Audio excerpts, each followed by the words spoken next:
আমাদের সভাস্থলে উপস্থিত হয়েছেন সংহতি প্রকাশ করার জন্য নাসিরউদ্দিন আহ্বায়ক গেন্ডারিয়া থানা ছাত্রদল, রুবুল ইসলাম রুবেল সাধারণ সম্পাদক সরকারি শহীদ সরোয়ার্দী কলেজ ছাত্রদল, মোহাম্মদ নাহিম সচিব বুহারি থানা ছাত্রদল, মোহাম্মদ সানাউল্লাহ সিনিয়র যুগ্ম আহ্বায়ক আলিয়া মাদ্রাসা, মোহাম্মদ সাদ্দাম হোসেন যুগ্ম আহ্বায়ক সরকারি শহীদ সরোয়ার্দী কলেজ ছাত্রদল, মোহাম্মদ আল আমিন ভুইয়া সাংগঠনিক সম্পাদক সরকারি শহীদ সরোয়ার্দী কলেজ ছাত্রদল, মোহাম্মদ তুহিন প্রচার সম্পাদক কলেজ ছাত্রদল, মোহাম্মদ শাকিল যুগ্ম আহ্বায়ক গেন্ডারি থানা ছাত্রদল, আব্দুল ওয়াহেদ হিমেল আহ্বায়ক শিক্ষাপুর থানা ছাত্রদল, মোহাম্মদ মাসুদ বিল্লাহ যুগ্ম আহ্বায়ক ঢাকা দক্ষিণ ছাত্রদল, মুসা ছাত্রনেতা ঢাকা মহানগর দক্ষিণের পক্ষ থেকে জনগণের পক্ষ থেকে আপনাদের সামনে শুভেচ্ছা অভিনন্দন।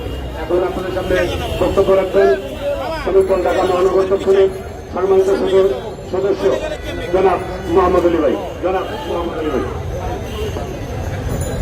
বিসমিল্লাহির রহমানির রহিম। আজকে সবার